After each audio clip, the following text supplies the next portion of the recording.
mengenal dioda penyeara pada power supply switching. Jadi pada power supply switching, dioda penyeara pada sekundernya, ya, ini ada kriteria tertentu yang tidak bisa kita hindari, yang tidak bisa kita ganti-ganti ya. Seperti ini ya, ini dioda frekuensi tinggi teman-teman. Jadi tidak bisa kita hindari, tidak bisa kita sembarang penggantian dalam mereparasi. Beda dengan input yang dari 220, rectifier yang 220, tapi rectifier setelah hasil switching dari trafo switching akan berbeda. Di sini kami akan menjelaskan pengenalannya. Jadi dioda pada power supply switching itu ada perbedaan ya teman-teman ya. Jadi namanya dioda high efficient silicon rectifier, atau di Indonesia kan ini ya, silikon efisiensi tinggi.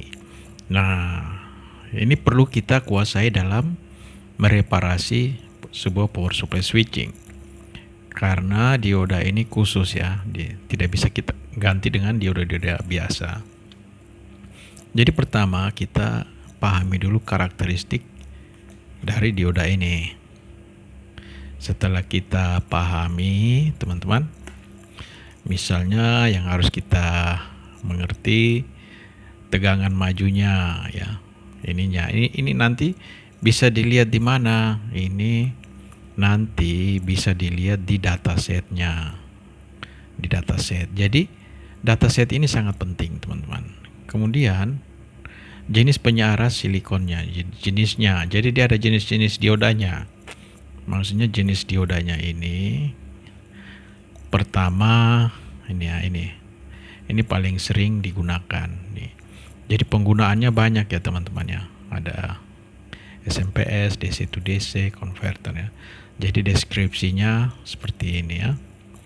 Kemudian ada dioda fast recovery. Jadi kita harus paham teman-teman. Jadi misalnya ini ya, kita mau mengganti dengan tipe ini. Ini harus tahu, kita harus tahu datasetnya, karakteristiknya.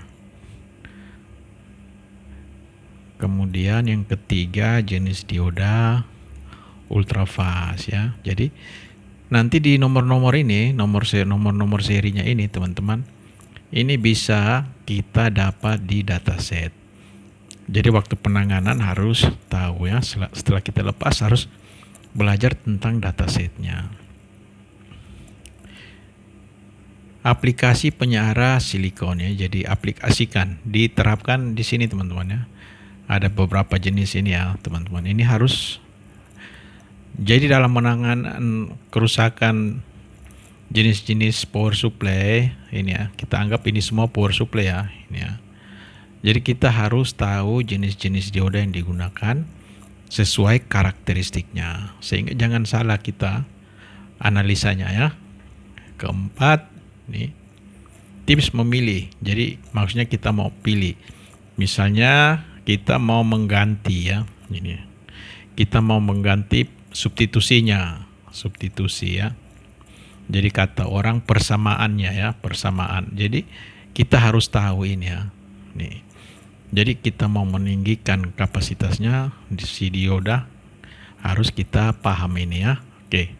Jadi kesimpulannya teman-teman bisa lihat di sini, oke ya.